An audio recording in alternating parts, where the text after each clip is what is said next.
Okay. Hey, Tiger fans. Jeff Sansone bringing you another interview with a Tigers player. And I'm really, really happy today to have Dylan Veillette with us.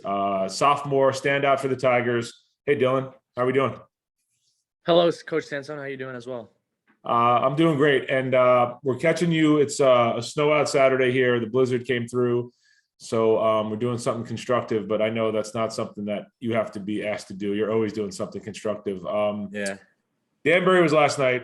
Really good game. You want to just kind of talk about how that game went for you and for the team a little bit? So I think as a team, it went good. We had our ups and downs. I feel like we had two times where we took the lead and then, they came back. And I feel like that's the same thing that happened against Windsor. And I just feel like if we pick that up and we fix those things where we can keep them on the ropes instead of letting them off, I feel like that could really help us, especially in late March. Yeah, I think that was a 15-point lead you guys had, and it felt like you guys were going to run away with that game. And Danbury did a great job to come back with energy. You guys had a couple of missteps. You had a charge on Michalowski, a charge on Nakel, a 3 by Klotz that didn't go. A couple things didn't go your way, and they knocked down the shots. And next thing you know, it was a 4-point game, and it was incredible. That's a good point too. Against Windsor, you had, it was a total game of runs there. Does this Tiger team need to learn how to, like you said, put your foot on the throat and apply pressure and just keep it on there? I mean, what's going on there that you're letting off the pressure, you think? Well, I just feel like, I feel like we're good with going on applying pressure and like stopping the runs, or sorry, starting runs. And I just feel like something we got to do is like not, because I feel like once we get up a little bit, we start getting a little complacent, not like fully complacent, but like just some people are, off their details. And I just feel like it's not just me, it's not just like someone or so and so, it's everyone. And I just feel like if we all do that, I feel like we'll be a lot better. Yeah, that's been the key to the Tigers, right? I mean, Coach McClellan has you guys playing at a super high level. I mean, Yeah. it's a man defense concept. I've rarely seen you guys break out of zone. It happens once in a while. What's that like for you as a 5 playing man all the time? I mean, it exerts you for sure. You have a lot of responsibilities. You see you covering out on the perimeter a lot, which I think you like. Yeah. Right. What's it like? How do you feel about the zone? I'm sure, you probably love playing the man defense, but when you play teams that are in a zone, do you envy the big man a little bit because he can just kind of get in there and get his blocks and get his rebounds, because you're working hard in the man defense? Well, I don't really like any defense other than, I don't like prefer any defense. I'm always out there just trying to play my hardest and get the stops and rebounds and blocks. And one of the things that the coaches tell us is we're not shot blockers unless we're on the weak side. So if someone's going for a layup and it's not our guy, we can come over and help. That's on the time to block, not if it's our guy driving to the basket. So, I'm always just trying to do my job and protect the paint. Yeah, I thought you did a fantastic job last night, Dylan, of doing just that and staying out of foul trouble. I mean, it was very clear to me that you were intentionally trying not to foul guys as they came to the hole. I mean, you were staying very upright. You weren't committing those silly fouls that a lot of guys do when they go up. Super disciplined. As I was getting ready for this, I was writing down some ideas about you. And the 3 words that hit my piece of paper: tireless, dedicated, and hungry. What is it about you that makes you those? And first of all, do you agree with those 3 things? And what is it about, you that gets that, type of character, and puts it out there in the court? Well, I'm always just trying to give it my all. So like the hungry and the tireless part, I'm always just trying to go out there, play my hardest. And I know that because the coaches, we have set rotations, so they always tell us play your hardest for these couple minutes or however long you're in, and they'll get you a break because we have, I'm pretty sure we have 16 guys on the bench, or 16 total players, sorry. So we have substitutions, and every one of those players is capable of playing that game. So what coach tells us is just play hard, run as hard as you can and play as hard as you can for those 4 minutes or 5 minutes or 2 minutes or 30 seconds, however many you get or how long you're in there. And then you rest up and then you get back in the game and play hard again. Yeah, that's a great point. You guys run deep, and 10 people in a game is not unheard of. Coach McClellan was talking to us and he said, he could run 12 or 13 and not have a big drop off, but it's just hard to have continuity in a game trying to get 12 or 13 guys in. Yeah. Carson Lust was not available for last night's game. He's one of those guys that will give you a spell, when you need to get out. I think Sean Sosa did a really nice job. And it was interesting last night. I saw a different, Tiger set. Matt Nakel not bringing the ball up sometimes. Matt Nakel posting up, Dylan Veillette shooting threes. Was that just the flow of the game, or was that something you guys, decided you wanted to do a little bit of? No, just the flow of the game. MK, he had a smaller defender on him, so we felt, the coaches felt like, get him in the post a couple possessions. And then, so when Sosa's in the game, I'm out on the 4. I'm out at the 4. And those 2 threes were just like open shots, so I took them. Yeah. 2 threes. I didn't realize. I know you made 1. Did you make them both, or you took 2? No, I missed the other one. Okay. All right. Sorry, I didn't mean to bring up bad, Oh, bad no, don't news. worry. All good. All good. That's how it goes, right? So, I've known you for a long time, and I have the pleasure of coaching you, and I've seen you in the youth program. Like, was there ever another sport that Dylan Veillette had interest in, or has it always been basketball? So when I was younger, I used to do swimming and baseball. And that was around, the same time I started basketball. I actually was into swimming more than I was into basketball at first, because my dad, he swam at UConn for college, and he was very good. So that was my first sport that I ever learned, was swimming. He wanted me to be a swimmer, and then eventually, once I started into basketball, I also played baseball for a little bit, just like some fall ball. And once basketball started to be very competitive, I really liked it, and I just felt like I should do it year round. At what age did you become a specialist in basketball? I think it was the 6th grade, because that was the year I first started playing AAU. It was either 5th or 6th grade, because that was the year right as I started playing AAU basketball, and that's when it was required to be in the spring and fall, and I just didn't have time for those other sports.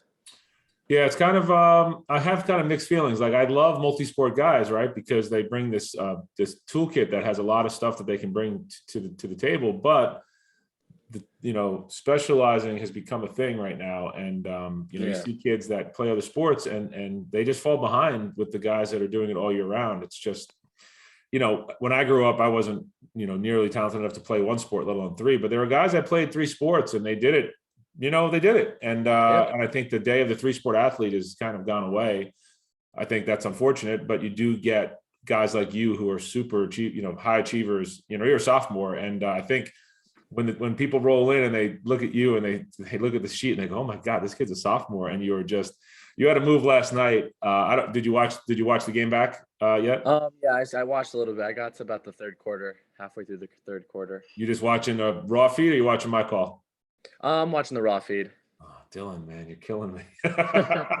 Look, that's Dylan Veillette. He's not going to lie to make me feel better. But, you made a move on the baseline on Perkins where, you made a couple of moves. It was in front of your bench. And I just so impressed with that move. One dribble, you got inside position on him. And it was just, that doesn't happen by mistake, right? I mean, I know you're, a detail-oriented guy.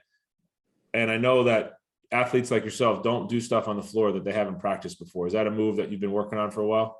Yes, it has been. I normally try and work on those moves, getting at the mid range, driving both directions, so I'm comfortable.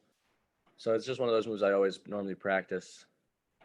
Yeah, he was looking at his teammates like, you're going to leave me out here with this kid. I mean, it was I think no one can cover you one-on-one. I think 2-on-1 is maybe getting closer. And I saw you bust through 3 or 4 guys last night without a problem. So really impressed with how your game has advanced this year. I think the Tigers, rely on you very much. What are your aspirations for the season for your team and for yourself?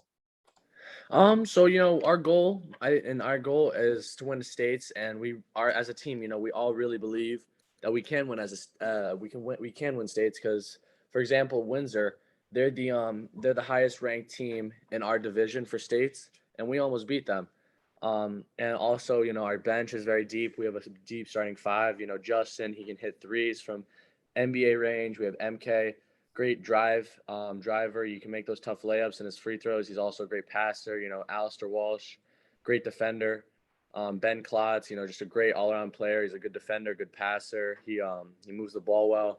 So, and then obviously our bench guys can hit threes. They can make passes, play defense. So, I feel like we just have a full all-around team, and very deep. Yeah, I mean, you mentioned Justin, and he is known for his 3-point shooting, but I have to say this, he is looking for you all the time, Oh yeah, and yeah, he threw. I mean, he's thrown some passes to you, Dylan, that have been incredible feeds. Like he had yeah, 2 last night to you that were just off the charts. Followed up from the Windsor game where he, was feeding you as well from 20 feet away. I mean, he had probably a 3/4 court assist to you last night that was just incredible. And just a little inside scoop, like you guys, have different styles, different personalities. I see you guys. There's some friction sometimes in the gym when we're working out, and it's a team, right? It's a family. yeah. But man, you guys play well together, and I love it. And the respect that you guys have for one another is really great. And I couldn't be more proud of like I said, of you and how Justin is really. I don't know that he's given himself enough credit. What's your relationship with Justin like right now, and how is he taking this attention that he's getting on the floor where he can't even catch the ball sometimes? They're all over him. Well, like our relationship is really good. We're always going back and forth at practice. Especially if we're going against each other. We're always competitive and talking crap to each other. And that's just how it is. And then after practice, we're always like jumping up and getting hype with each other, and we're just good friends after practice. So I think that really helps. Yeah, that's great. It's good to see because you guys, I mean, man, no one works harder than you guys. And I think for a team that works hardest out of anything I've ever seen, you're the hardest worker of that crew. Thank you. Gym rat, I think, is not a derogatory term. It's a term that, if there's a gym open in town, and you need to find Dylan Veillette, start looking in the gyms. It's not unheard of for Dylan to text me and be like, hey man, can I get into the gym? Do you have the keys? Where can I go? I'm surprised I didn't get a call from you today. Did you guys work out today? No, we did not. No, we did not. Yeah. Unfortunately. Well, I'm surprised Dylan Veillette wasn't texting me to see if he can get into a gym. Fine. One day. Yeah. So it's interesting. Usually, you're the first non-senior I've spoken to, and I thought it was time to break down that little wall I put up to just talk to seniors, and because you're such a high contributor to this team. And I usually talk about, what they have on the horizon for next year, if they have aspirations to go to college or if they're going to work or travel. You're a sophomore. What's on your radar? You seem like a kind of kid that might know what he wants to do. You talked about your dad being a swimmer and that got you into swimming. Your father's a doctor. I'm sure education is high on your list of things in the future. Do you want to play college basketball, or academics going to lead your decisions as you head off to school in a couple of years? Yeah. So one of my biggest goals growing up is always to play D1. I want to play, and even now I want to play at a high D1 school for basketball.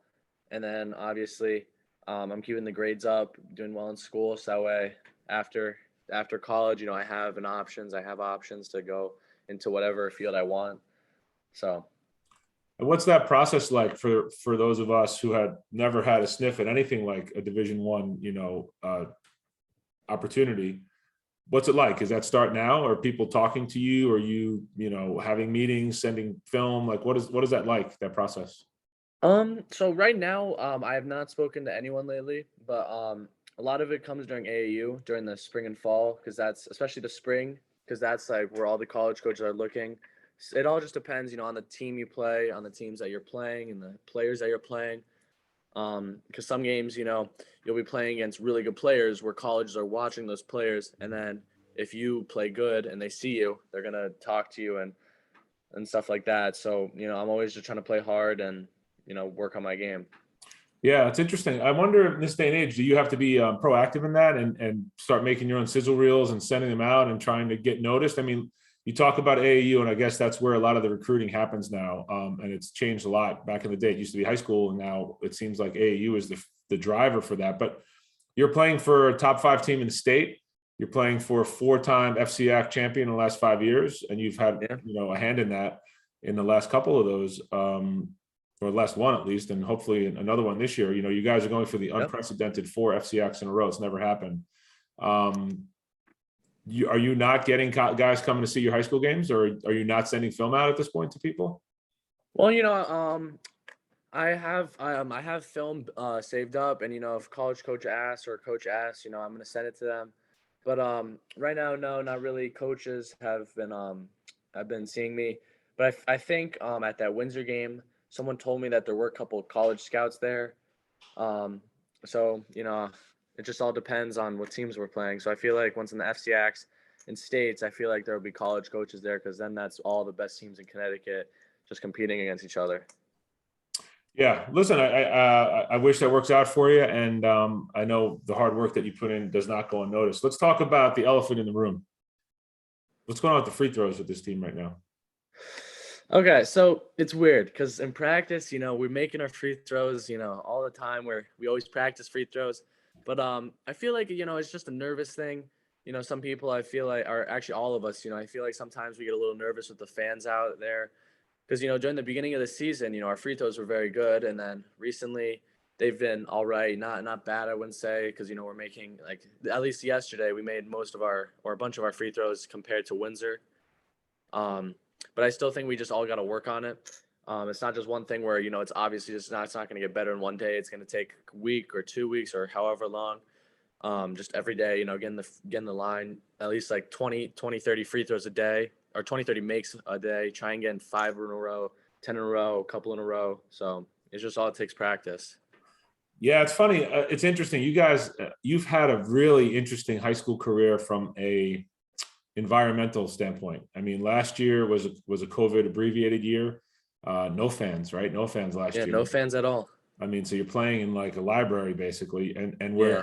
like a coach can yell out instructions to you and you can just flat out hear them perfectly. And now you're Yeah, that was also one of the things with yesterday's game. We were kind of trying to run some plays in the beginning of the game, and I can't hear a thing because the fans are going crazy on both sides, and then the coaches, and I just said sometimes it's hard to hear things. So yeah, it's different. I always wondered why, or if you guys would ever go to like the signs, like holding up a color and a number, so you guys could see it in those really loud. I'm shocked that a college team or a basketball team has ever done that because football teams do it. But yeah, and I don't know. I don't think you guys shot very well yesterday. I know you did, but I don't think the team shot very well from the line yesterday. And we talked about Windsor lost by 3, and you guys I think missed 14 free throws. I mean, to me, Yep.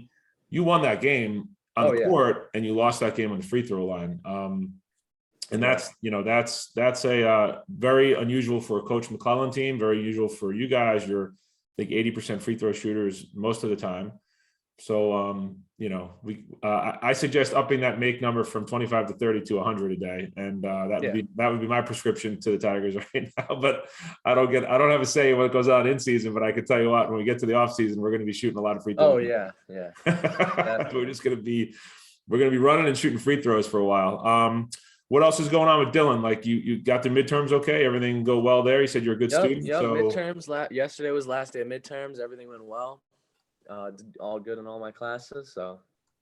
And what's it like to be a student athlete? It sounds like you're achieving great things on both sides of that equation. Student athlete is a tough title, and it's a tough thing to deal with. How do you manage your time? Are you really organized with your time?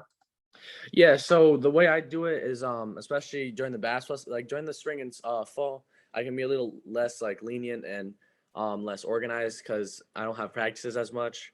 But especially during the winters, like right before the winter season and during the winter season, normally right as I get an assignment, I try and finish it the day we get it. So that way, I'm not like, oh shoot, right as I get home, I got to stay up to like blank time and finish this.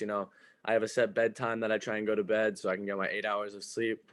So I just try and finish everything I can either before practice or during school when I have like free period or lunch or something like that.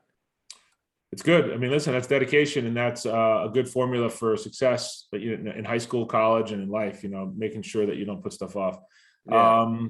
You've been getting a lot of dunks lately. I know I've watched you progress from not being able to dunk to dunking to now getting it in games. It's 2 points, but man, it feels like more, right? Because it sends a little bit of a message. You like throwing it down whenever you can? Yeah. Because, it always gets the team hype, especially those fast break ones or the ones where they're on people, it gets the team hype. And then it just gives us that momentum to get a couple more baskets in a row. So really cool. I love calling them when you dunk it, and I got to come up with a cooler phrase than the flush. But maybe we'll stick with that. Who's coming up on the schedule that has your eye right now? Anyone that we need to keep an eye on in games that we got to make sure we tune into? The The ones that I think you guys should turn into is Colby Cathedral on this Saturday is next week, a week from today, and then in 2 weeks Wilton, Friday the 11th. That's gonna be a big game. And that's home, right? Both of those games are home, Yes, correct? both those games are home. And the thing with Wilson, so the other night, I'm pretty sure it was about 3 nights ago, Wednesday, we went out to see Wilton versus St. Joe's at Wilton, and the fans. That was the first game back with fans, and they saw us. And during about the third quarter, fourth quarter, they start chanting, "We want Ridgefield." So we already know that's going to be a good game. Well, they're going to get them. Did they beat Joe's? Yes, they beat Joe's by 20. Okay. Yeah, Wilton's good. Coach Jariak's got a good job going here, and he's doing a good work with those guys. How do you feel like you match up with the Wilton team? Just to talk about them a little bit. I feel like we're fine. I really wasn't surprised with anything. Our team wasn't surprised with anything with the people that went. Everyone can guard, and we believe everyone can guard and score on each other and on them as well. So I feel like it'll be a good game, but I think we'll come out on top. Yeah, it's a good rivalry right down the street. I thought the Danbury game, we're pretty lucky. We got Danbury on one side, Wilton on the other, and they both have good basketball programs. And we see Danbury a lot in the offseason, in the summer, in the fall. We get to play them up in Danbury at the War. And we don't see Wilton a ton, but it's always fun. And the students come out for that. So hopefully we'll see that. It was nice last night. We had a lot of youth players there. I had a couple of St. Mary's teams there. I saw some RBA teams there, and even some younger guys. That must be cool to see the younger kids looking up to you. Yeah, it is. Yeah. But then also to go on your point about like the upcoming games, obviously we're looking ahead to these big games, but our main focus is the next game. We're only worrying about the next game, which is Fairfield Ludlow on Tuesday, and then after that game we're going to worry about Greenwich, and then after that game we're going to worry about Colby Cathedral. But there is obviously going to be some bigger games coming in the next couple of weeks, but we're always focusing on the next team.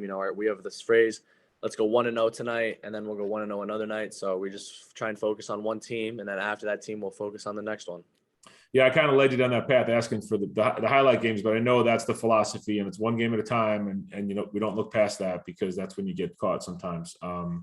So great stuff, Dylan. Keep playing hard. I'm going to keep calling your name and your number out there, and hopefully we can catch up one day after a game and just catch up with you on the court sometime too. Okay. Yes. Thank you so much. Thanks, Dylan. Keep working, buddy. Thank you. All right. See you.